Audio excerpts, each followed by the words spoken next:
Hello, hello, everyone. It is Kenyon here. It is Basketball Rewind. We've done a lot of draft content recently, and we are here again to talk about more draft content. Guess what? When this is filmed, it is the day after the lottery ping pong balls have fallen in their respective ways. So we're going to go quickly through the 1 through 14 picks because obviously the rest are determined through the order of their how the teams ended up. And then after that, we're going to talk about a couple different things. So let's go first and foremost. San Antonio got their man. We'll be probably getting Wemby unless some crazy thing comes out about Wemby.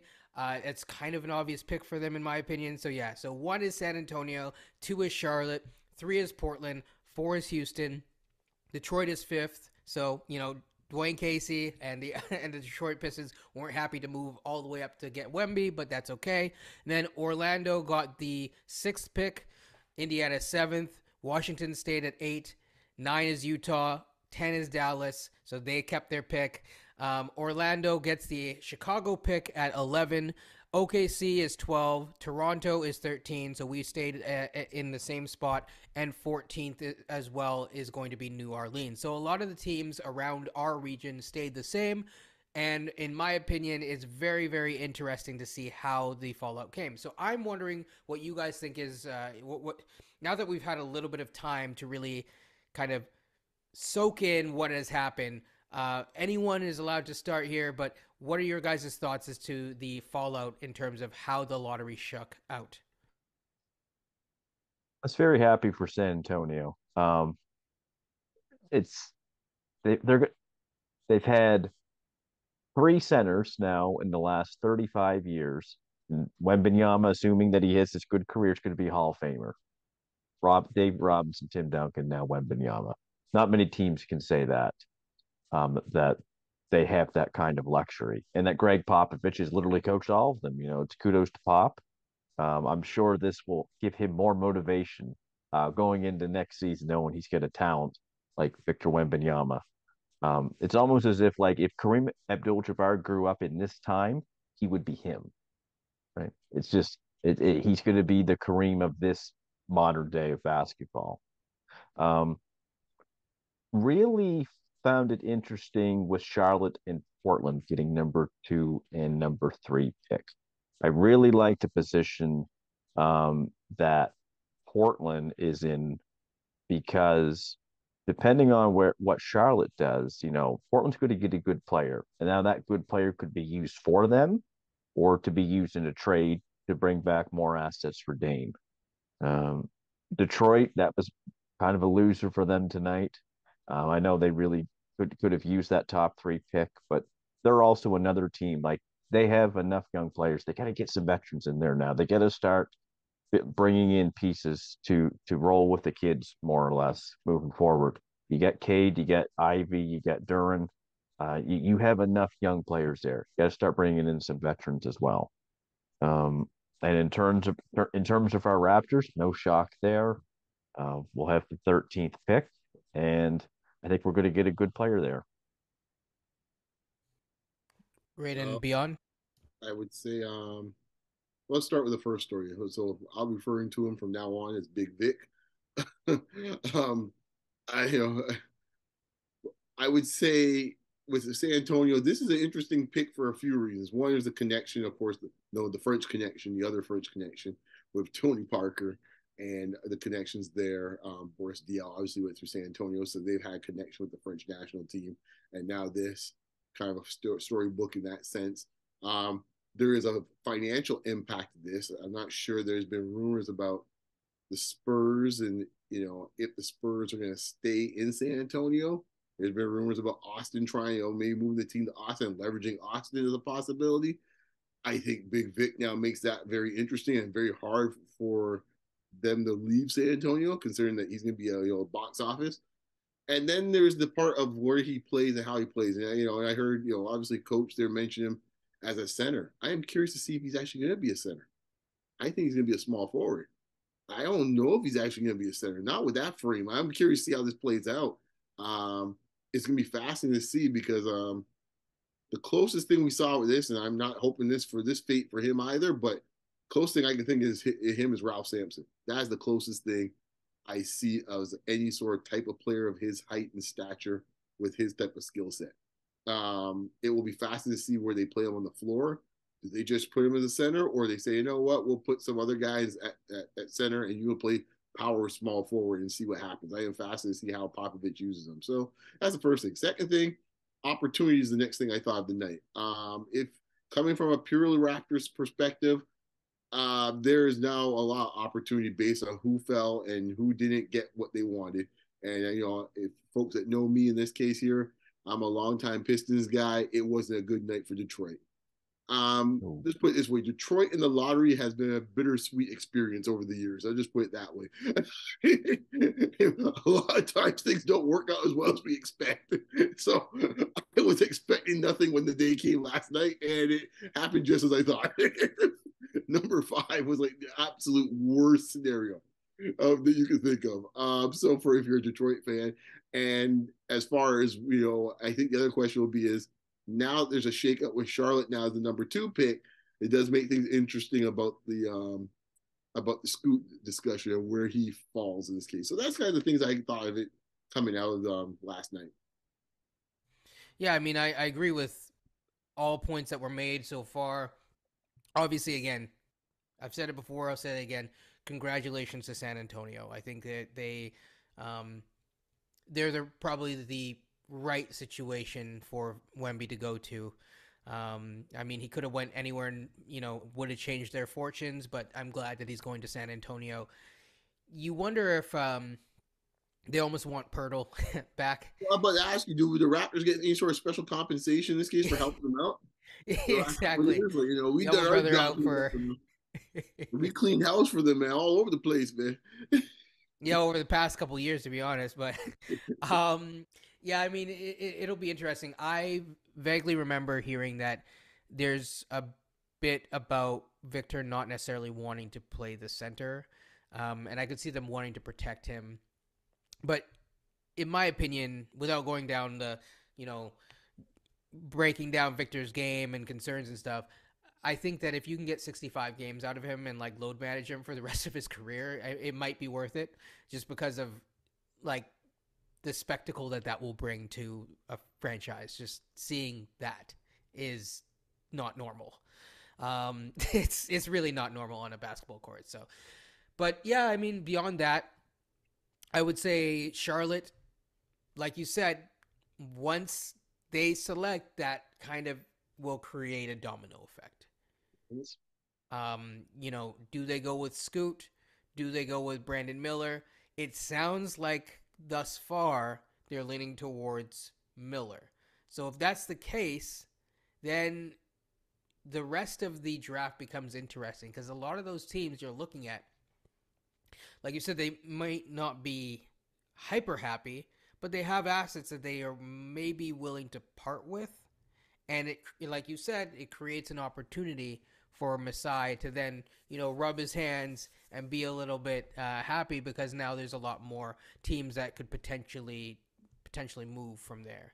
So yeah, I think it's just really really interesting from that perspective.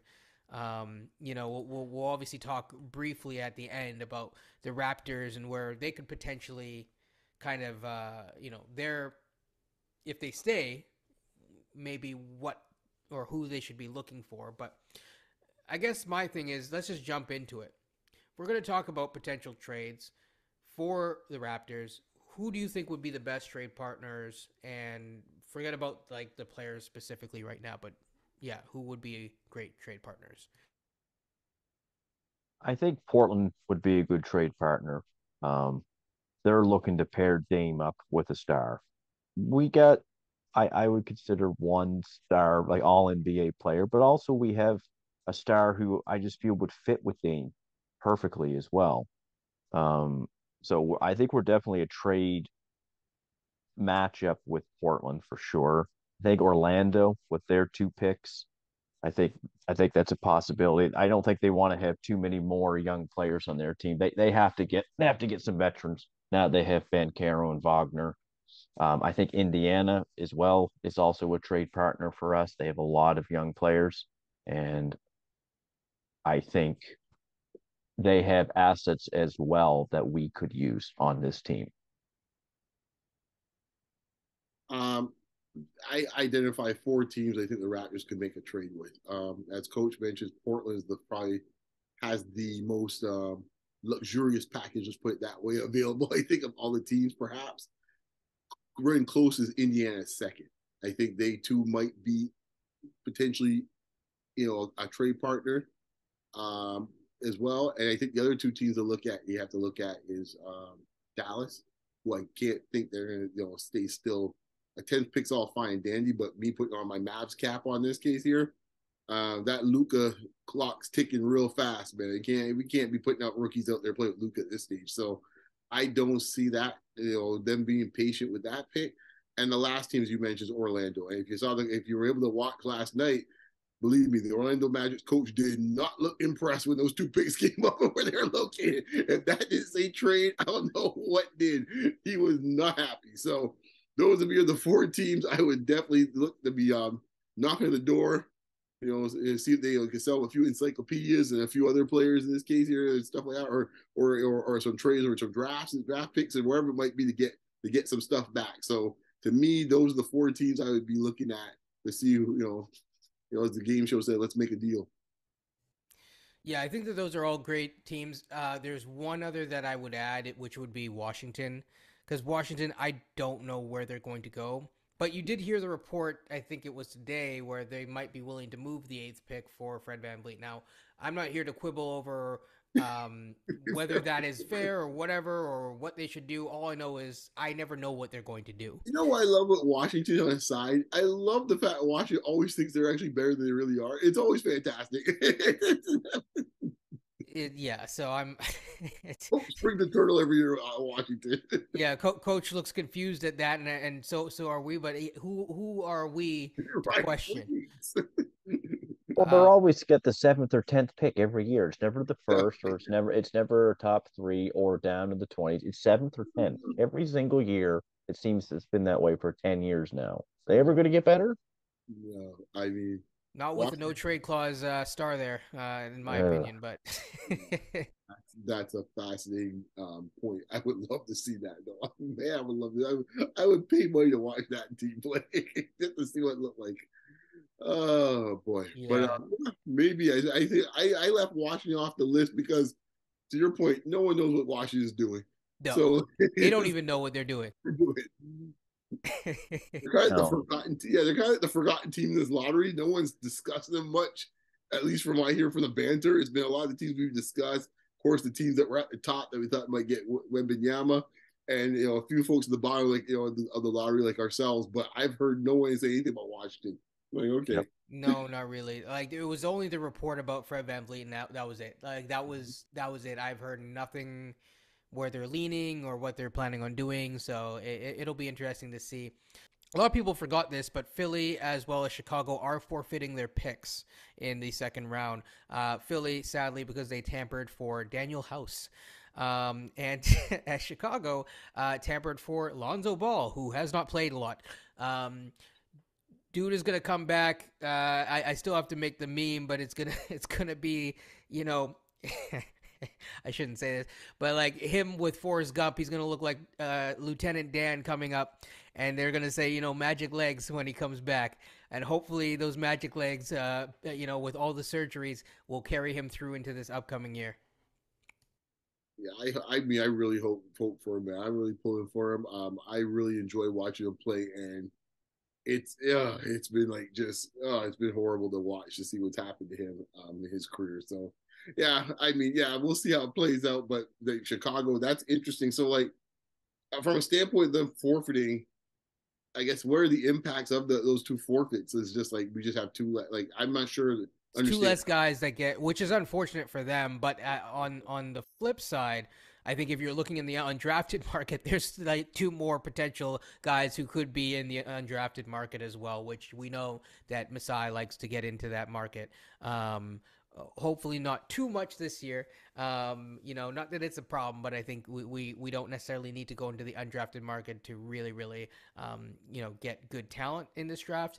But look, hey, there are two more guys that won't get drafted that could potentially be available at the very end of the draft. They were end of the draft anyway, so I think you're looking at it would have been the equivalent of pick 57 and 58, which now move Milwaukee and Washington up, which I think it was Washington via Boston, by the way.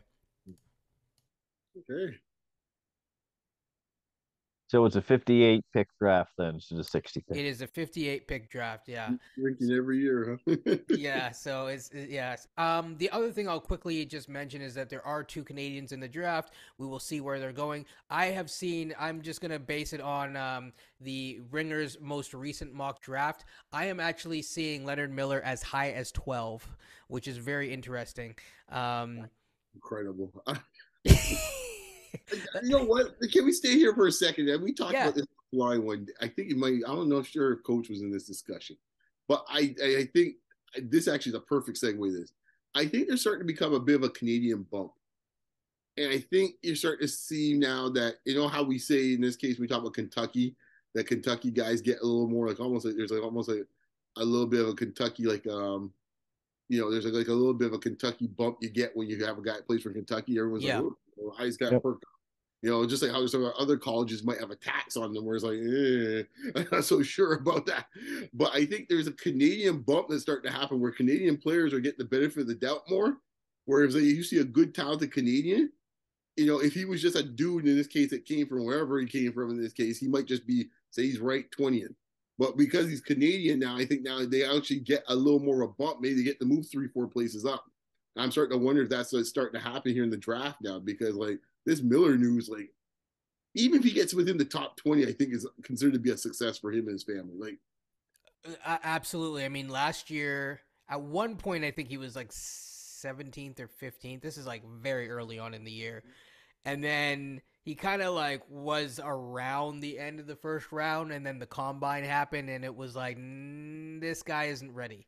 And I thought he might stay in last year and maybe just take a flyer, but I was like that's a risky flyer, and for him I was hoping that he would go the route that he did, because I felt like he would have been better off getting paid a little bit and getting paid to learn the game and improve, and he did, to his credit. Well, let's just look at the 12th pick. It's OKC's pick. They already have Shea, they have Giddy, they have Dort, they have Trey Mann. Like they're fine for guards and stuff like that in wings. They need bigs right now. Now they're going to have Chet coming in next year. I actually can see Leonard Miller going to OKC, like a versatile big, um, highly talented. I'm not sure if I like the fit next to Chet, but Leonard Miller probably wouldn't go in and start next year. But who knows what kind of year Chet's going to have after coming off a massive injury that he did. So there's your insurance policy a little bit right there. And once they get good, maybe you do pair them together or stuff like that. That would take a few and years, the but franchise has got a couple Canucks on it already. exactly too. So Yep. and they got one very good Yeah, a really good one. That an guy's all got NBA scattered. first team one. Yeah. So yeah, I definitely can see Leonard Miller going as high as 12, Is the 100%. other one an all defensive team, or is he? If he's not, he must be close. He's Yeah. he's he's very close. I really like Dort. Really, by the way, it will be fun to watch Team Canada and watch those two play when the time comes. And I'm definitely going to cover a little bit about that run, because hopefully they should make the Well, let's put it Olympics. this way: it got a little spicier after last month in this case because Team Canada. Yep, Team They give Canada is you going to be in more. the news. They even give you more reasons to watch. Yeah. Hey, Nurse is going to coach his butt off, because that's going to be a great resume booster. We'll put it that way. Yes. He has to. Absolutely. Yeah, so I think what's also interesting is to see how guys have moved. So for example, Cam Whitmore, at times he's been as high as 4. He's I've seen him right now mocked between 7 and 5. Taylor Hendricks, I don't think he's falling past 8, and I don't think he would be selected at 8, but I don't think he's falling past 8 for sure. Anthony Black, I'm just basing it off of the Ringer right now, but I'm seeing him at 8. I can see that between him and Cason Wallace. I think that they pick one guard who can defend and go with that. The interesting thing is Utah. I don't know if I agree that they could use a Cason Wallace, but at the same time, I don't know. I, I think there's another dude named Grady that they might like to have Well, to pair with props to the Lowry. Ringer in this case for not falling to the lazy stereotypes and actually say, you know what, let's look at this team's roster actually and see what they actually need. So props to them. Applaud you, Kevin O'Connor. Good job, my man. To be the one guy doing a mock draft that didn't have Grady going to Utah. Shot. Absolutely. I mean, I will say this: Jarris Walker would also be very interesting with them because they could use another. I don't even know defender, like a guy who could just defend multiple positions. I don't. If Markkanen continues to improve, and if you get additional improvements for a second, I think we can definitely get something there. But right now we're going to go into a pseudo commercial break, but it's not going to be a real break because guess what? I can't really, I'm not popular enough to actually do that. But we're going to go into a commercial break right now, and there's going to be a minor cut, and then we'll continue on after.